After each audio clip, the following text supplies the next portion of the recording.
Go ahead, bro. Hey everyone, it's Chanthadeth, but I also go by Lucky. I'm Han. I go by Han.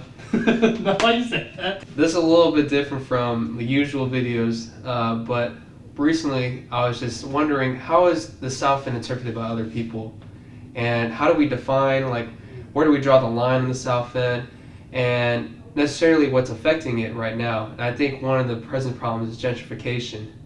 So with that being said, Chanthadeth and I, we're going to go station to station asking people their thoughts and feelings about gentrification in the Soufend Seattle.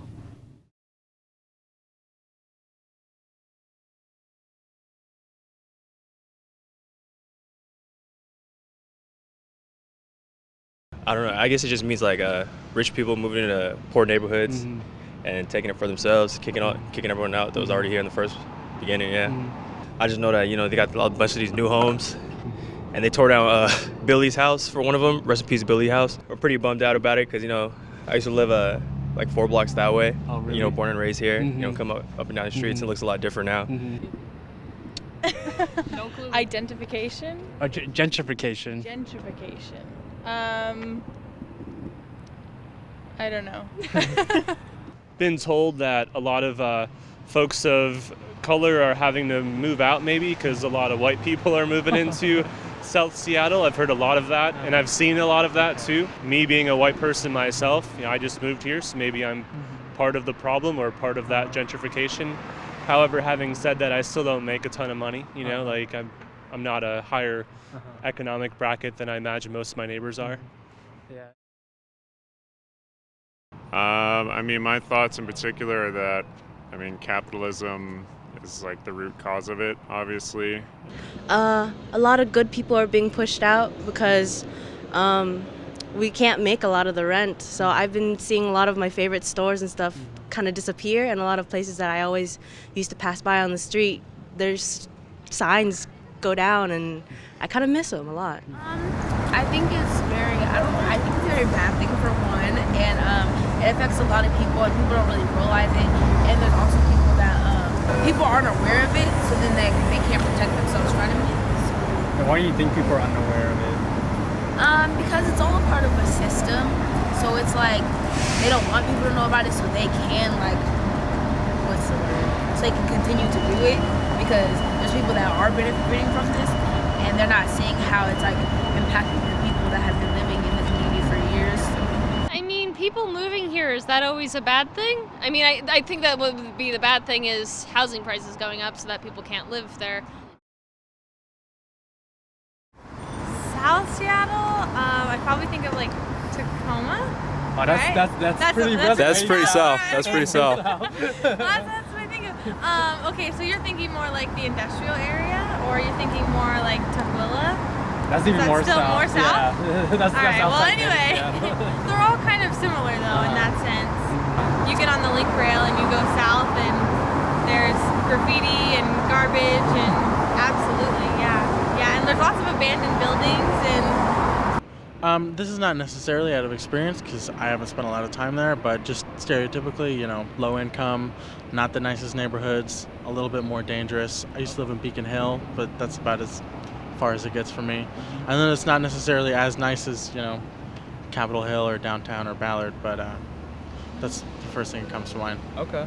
You mentioned nice. What makes a neighborhood just nice in general? It's a really good question. I think when I say nice, I just mean that there are new things, the people walking around are well-dressed.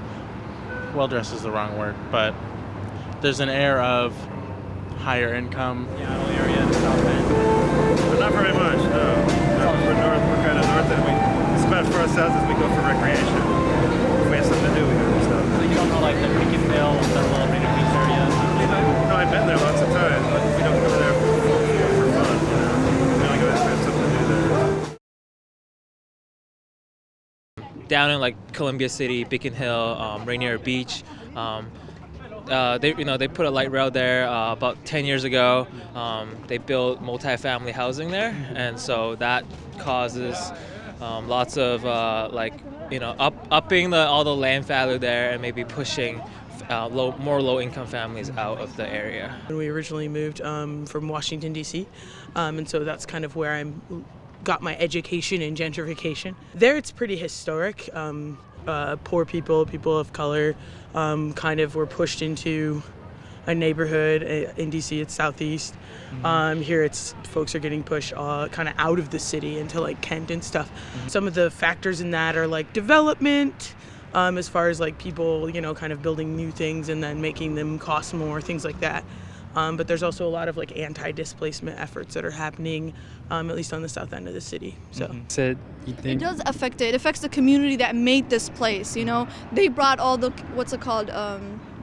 they brought all the colors here, like all the restaurants here, everything. You know, the attraction that the South Side has, and then now that it does have the attraction and it's a great place to live. You know, despite how old the streets are and the homes are. It's unfortunate now that big companies move in and they're not making it a place where this community can adapt to, you know? So it is unfortunate that there isn't a type of bridge or something for the community that does live here to get used to the change and be part of the change. Instead, it's out with the old and in with the new. And then the old would be based on like the demographic, I guess. So it's mostly immigrants generally. But I think the neighborhoods like Queen Anne and Green Lake here in this area, I think they're remaining untouched. It's unfortunate that it is affecting the South Side.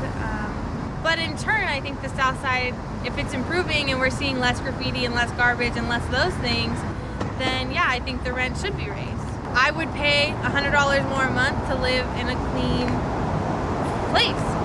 That's why people live in Queen Anne, you know what I mean? Like 9-to-5 jobs or like, minimum wage jobs, and they bring kids here. So it sucks for them, It's like, we work hard and we live here, but then now it's getting taken over by businesses and people that can afford those new buildings.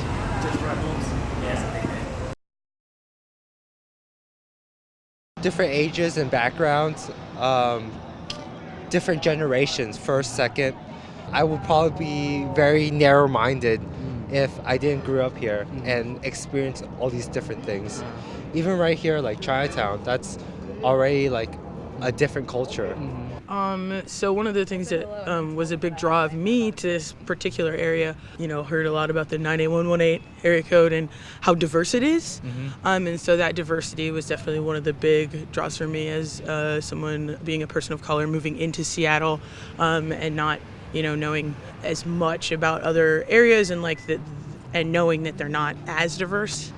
Like South Seattle is super diverse because that's where all the minorities got pushed anyways. Because the property here is cheap because of the minorities, and so a lot of people are now like trying to get that property, and they're not thinking of the people who are already here. Sure, well, coming from living in Ballard and Capitol Hill, I could definitely tell you it's predominantly white. Moving down into the South Seattle, you start seeing more folks of color, more Asian people, more African American people, more Filipino, all over the place. And it just seems more diverse than Ballard or Capitol Hill, in my opinion. I feel like it could be good just because it can open people's minds and get different perspectives all around. One question. So real quick, in my opinion, it brings up property value. It brings up, the increase in renovation of the building, which is nice. But at the same time, they're pushing all families who are not able to afford these accommodations into a central area. And then what happens to those areas? We just keep pushing them further and further. It's almost like shoveling water out the door. And what happens to that water? So thank you. I appreciate it, man. Thank you. It kind of is good and bad. It's more like it sucks, It's not necessarily like bad. It just blows. It just blows hard, Once I'm here, I don't know exactly what to do, who's where. Yeah. It's the home, it's the jungle, yeah. What if they rename Beacon Hill? Can they do that? They can probably do I'm that, not sure. They're probably all collect together, all the gentrifiers, and they're Beacon Valley side. Yeah. I get that when they do try, a lot of people say no, when they say no to you guys, but it would help if there were translators and stuff, and when there's more diversity, it's harder to get your message across too at the same time.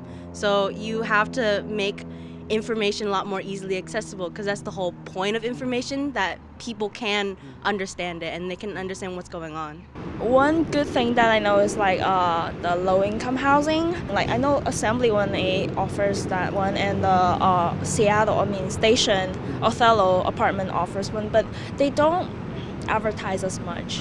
Yeah, I know that they have low-income housing by the time I decide to move out. So you think that's what like the city should do, like kind of like advertise? I know it's a good thing that they offer low-income housing, but it's not like accessible to like the group that needs them.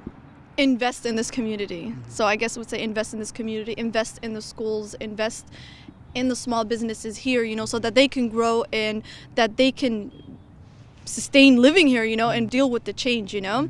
And like maybe like They do have those things here in Seattle. We just don't know about it. and like yeah, bringing awareness to these programming is probably a big thing that. And you know what else I think? I think we have a phobia of that because we're afraid people might teach us or say the wrong thing to us. When we do address it, we will not be heard or listened to.